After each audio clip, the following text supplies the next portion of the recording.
আমি শুরু থেকেই একটা কথা বলে আসছিলাম যে ডক্টর ইউনূসের এই সরকার সম্ভবত বাংলাদেশের সবচেয়ে সৌভাগ্যবান একটা সরকার, যারা কিনা তাদের যাত্রার শুরু থেকেই দেশে প্রকাশ্যে থাকা সকল রাজনৈতিক দলের সমর্থন পেয়ে এসেছে।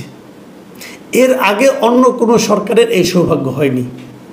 সে বঙ্গবন্ধু শেখ মুজিবের সরকার হোক, জিয়াউর রহমানের সরকার হোক, এরশাদের সরকার হোক, অথবা খালেদা জিয়া অথবা হাসিনার যতগুলি সরকার, যতবার তারা সরকার এসেছে, আসার পর থেকে কিন্তু মাঠে বিরোধী দলগুলো সেই সরকারের নানা বিষয়ে সমালোচনা করেছে, বিরোধিতা করেছে।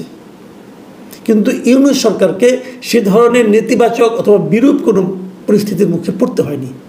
এবং সেই সঙ্গে আমি একথাও বলেছিলাম যে এই সরকারের জন্য সবচেয়ে দুর্ভাগ্যজনক ঘটনা হবে তখন যখন এই রাজনৈতিক দলগুলো প্রকাশ্যে তার বিরুদ্ধে নামবে। আমি দেখতে পাচ্ছি সেই ঘটনা হয়তো শুরু হতে যাচ্ছে। এর আগে বিচ্ছিন্নভাবে বিএনপি দু একজন নেতা বলেছিলেন, কিন্তু এবার বিএনপির একদম কেন্দ্রীয় পর্যায়ের একজন নেতা, বিএনপির যে সর্বোচ্চ বডি, যে বিএনপির স্থায়ী কমিটি, সেই স্থায়ী কমিটির সদস্য মিস্টার মির্জা আব্বাস যে ভাষায়, যে ভঙ্গিতে এই সরকারের সমালোচনা করলেন, আমার ধারণা এখান থেকে বিএনপির পলিটিক্যাল স্ট্যান্ড এই সরকারের জন্য উচিত হবে উপলব্ধি করা এবং সেই অনুযায়ী কাজ করা। আপনারা শুনুন মির্জা আব্বাস কী বলেছেন। মির্জা আব্বাস কয়েকটা কথা বলেছেন। এই ঘটনাগুলি ঘটেছে বৃহস্পতিবার, কুমিল্লার ঘটনা। কুমিল্লাতে ওখানে বিএনপির সদস্য ফরম বিতরণের একটা প্রোগ্রাম ছিল। প্রোগ্রাম খুব একটা ইম্পর্টেন্ট না, বাট সেখানে মির্জা আব্বাস ছিলেন। মির্জা আব্বাস এখানে কয়েকটা কথা বলেছেন। একটা কথা বলেছেন যে কোনো গণমাধ্যম এবং সংবাদ মাধ্যমে সরকারের কোনো সমালোচনা করা হয় না, কারণ তারা সবাই সরকার তাদেরকে হয় ভয় দেখাচ্ছে অথবা লোভ দেখাচ্ছে কিছু একটা, অথবা এই মিডিয়াগুলো নিজে থেকে সেন্সর করছে, তারা কোনো সমালোচনা করে না, মানুষ জানে না। কিন্তু ওনার অভিযোগটা ছিল যে আওয়ামী লীগের, আমি ওনার ভাষা ওনাকে বরং আপনাদেরকে আমি পড়ে শোনাই। উনি কী বলেছেন? উনি বলেছেন যে আওয়ামী লীগের আমলে দেশের স্বাধীনতা সার্বভৌমত্ব ছিল না, এখনও একই অবস্থা। আগে কুকুরের মুখে ছিলাম, এখন বাঘের মুখে পড়েছি। খেয়াল করুন, মানে উনি বলতে চাচ্ছেন যে আওয়ামী লীগের আমলে আমরা ছিলাম কুকুরের মুখে, মানে আওয়ামী লীগকে উনি কুকুরের সঙ্গে তুলনা করেছেন, আর ডক্টর ইউনূসের সরকারকে তুলনা করেছেন বাঘের সঙ্গে। এবং উনি আরও বলেছেন যে আমরা নির্বাচনের কথা বলছি, কারণ আমরা দেখতে পাচ্ছি আমাদের দেশের স্বাধীনতা ও সার্বভৌমত্ব নিরাপদ নয়। মানে উনি বলতে যাচ্ছেন যেটা, যে আমাদের স্বাধীনতা এবং সার্বভৌমত্ব নিরাপদ নয় সরকারের কাছে এখন।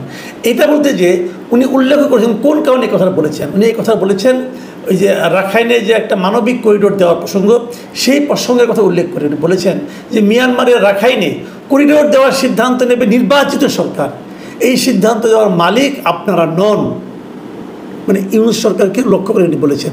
এবং সেই জন্যই উনি বলেছেন যে এদের হাতে আমাদের স্বাধীনতা ও সার্বভৌমত্ব নিরাপদ নয়। এবং সরকারের বিরুদ্ধে একটা মানে গুরুতর অভিযোগ উনি করেছেন। সেই অভিযোগ উনি করেছেন যে এই সরকার নাকি গত 8 মাসে দেশ থেকে নাকি এই সরকারের আমলে গত 8 মাসে 90,000 কোটি টাকা পাচার হয়েছে। এই অভিযোগটা আমার কাছে খুব মারাত্মক একটা অভিযোগ মনে হয়েছে, যে 90,000 কোটি টাকা পাচার হয়েছে এই সরকারের আমলে। এই হিসাবটা মির্জা আব্বাস সাহেব কোথায় পেলেন, এটা আমার জানার খুব ইচ্ছা। আমি এটা কিন্তু উড়িয়ে দিচ্ছি না, কারণ ওনার মতো লোক এরকম আবল তাবল কথা বলবেন, মাঠ গরম করার জন্য বলবেন, এটা আমি নিজে বিশ্বাস করি না।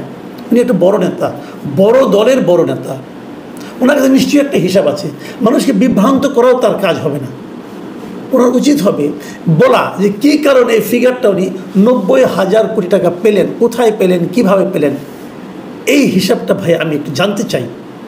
কারণ এই ধরনের কাজ যদি এই সরকার করে থাকে, তাহলে আমি তো মনে করি দেশের জনগণের উচিত হবে এখনই এই সরকারের বিরুদ্ধে আন্দোলনে নামা, যে আন্দোলনের নেতৃত্ব আমরা বিএনপির কাছ থেকে আশা করি। আর যদি অভিযোগ সত্য না হয়, আর যদি এই অভিযোগ কেবল কথার কথা হয়, তাহলে এ ধরনের ফালতু কথা বলার জন্য মির্জা আব্বাসের বিরুদ্ধে বিএনপি কর্তৃপক্ষ ব্যবস্থা নেবে, এটাও আমরা আশা করি। আমরা 90,000 কোটি টাকা পাচার হয়ে যাবে এমন কোনো অন্তর্বর্তী সরকারকে চাই না। বিপরীত দিকে 90,000 কোটি টাকার একটা অভিযোগ, ফালতু অভিযোগ কেউ উচ্চারণ করবে, সেটাও আমরা চাই না। এ দুটোর একটা সমাধান হওয়া উচিত।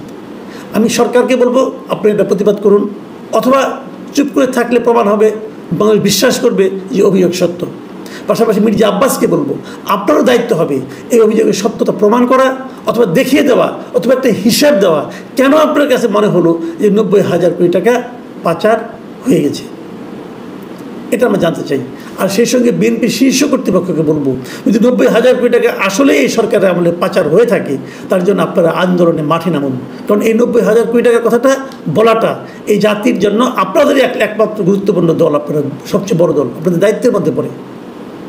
যাই হোক, এইগুলো একটা অভিযোগ। আরেকটা কথা উনি বলেছেন, সে কথাটা আমি আলোচনা করবো। উনি বলেছেন যে বিএনপির বিরুদ্ধে যে চাঁদাবাজির অভিযোগ তোলা হয়েছে সেটাকে উনি বাতিল করে দিন। উনি বলেছেন যে এখন তো বিএনপিদের যদি কেউ চাঁদাবাজি করে থাকে, এখন তো বিএনপি ক্ষমতায় নেই, যদি কেউ চাঁদাবাজি করে থাকে তাকে আপনারা ধরেন। এবং এই জায়গাটায় কিন্তু আমি মির্জা আব্বাস সাহেবের সঙ্গে একমত যে আসলে যদি কেউ বিএনপি চাঁদাবাজি করে থাকে, যদি কেউ চাঁদাবাজি করে থাকে, সে বিএনপির হোক, আওয়ামী লীগের হোক, যে দলেরই হোক, তাকে ধরেন। এবং এই ধরার দায়িত্ব কিন্তু সরকারের। এই সরকার সেটা না ধরে কেবল ঢালাওভাবে বিএনপিকে ডিফেম করার জন্য, বিএনপিকে সাধারণ মানুষের কাছে মানে তার বদনাম করার জন্য যে বলে বিএনপিরা চাঁদাবাজি করছে, এটা ঠিক হবে না। তবে এটা ঠিক, বিএনপির মাঠ পর্যায়ে চাঁদাবাজি হচ্ছে, দখলদারিত্ব হচ্ছে, এটা আমি নিজেও অনেক সাক্ষী। আমি তো বাংলাদেশের নাগরিক, তাই না? আমি প্রয়োজন এগুলি একদম টু দ্য পয়েন্টে উদাহরণ দিয়ে দেখিয়ে দেবো কোথায় কোথায় বিএনপির লোকজন, ছাত্রদলের লোকজন চাঁদাবাজি করছে এবং দখলদারি করছে, জবরদখল করছে। এরকম অনেক উদাহরণ আমার কাছেও আছে, সেগুলো আমরা দেখিয়ে দেবো। কিন্তু তারপরে আমার কথা, যদি এরকম করে থাকে, সরকারের তো উচিত, সরকারের আইন শৃঙ্খলা বাহিনীর তো উচিত, পুলিশের তো উচিত ওই লোকগুলিকে ধরা। পুলিশ কেন ধরে না? তার মানে সরকারকে তাদেরকে ধরতে না করেছে? এমনও হতে পারে কিন্তু সরকার বললো তোমাদেরকে ধরো না, বিএনপির বদনাম টদনাম হোক, এরকমও হতে পারে। সেই বিষয়গুলি কিন্তু দেখতে হবে। সবচেয়ে বড় যে অভিযোগটা মির্জা আব্বাস করেছেন এই সরকারের উপর, সরকার প্রধানের উপর, সেটা বলেই আমি আলোচনা শেষ করব। তিনি বলেছেন কীভাবে, আমি হুবহু আপনাদের পড়ে শোনাই। তিনি বলেছেন, সিন্দাবাদের বুড়ো আমাদের ঘাড়ের উপর চেপে বসেছে, ঘাট থেকে আর নামতে চান না, ওনাকে ঝাঁকি দিয়ে ঘাট থেকে নামতে হবে। বুঝতে পারছেন সিন্দাবাদের বুড়ো কাকে বলা হচ্ছে? আপনাদের নিশ্চয়ই মনে আছে সিন্দাবাদের বুড়োর সেই কাহিনী। আরব বুড়ো যিনি সিন্দাবাদের গল্প নিশ্চয়ই আপনি পড়েছেন। এই সিন্দাবাদ যাচ্ছিল এক জায়গায়, একটা বুড়ো হাঁটতে পারছিল না, সে বলছিল আমাকে একটু কাঁধে নিয়ে একটু যাও, আমাকে একটু উপকার করো।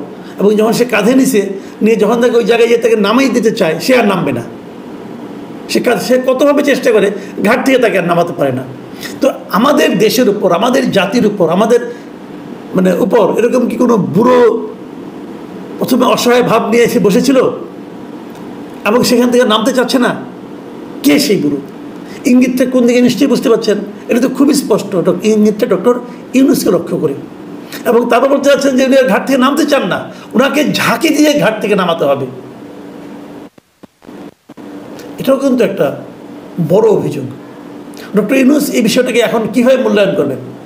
আমি আগেও বলেছিলাম যে বিএনপির চাওয়াটা সরকারের কাছে কী ছিল? চাওয়াটা ছিল যে একটা নির্বাচন দেওয়া দ্রুততার সঙ্গে, এবং সেই সঙ্গে একটা নির্বাচনের রোড ম্যাপ ঘোষণা করা। এই সরকার কেন তা করছে না? এবং করছে না বলেই কিন্তু এখন এই সমস্ত কথা এই বৃদ্ধ বয়সে ডক্টর ইউনূসকেও শুনতে হচ্ছে। আমি ডক্টর ইউনূসকে অনুরোধ করব যে দ্রুত আপনার করণীয় কাজগুলো করুন। যে প্রক্রিয়া করছেন এটা কোনো ভালো প্রক্রিয়া না। এভাবে যদি করতে থাকেন আরও অনেক কথাই শুনতে হবে, আর অনেক কথা আপনার জন্য সম্মান বই আনবে না। এবং মানুষ কিন্তু মিলিয়ে দেখবে অভিযোগগুলো কিন্তু একদম মিথ্যা না। তখন এই ঝাঁকির কাজটা ওই রাজনৈতিক দলগুলো সহ সাধারণ মানুষে করবে। আমার মনে হয় সেটা আপনার জন্য খুব উপভোগ্য হবে না। প্রিয় দর্শক, এখন এ পর্যন্তই। আল্লাহ হাফিজ।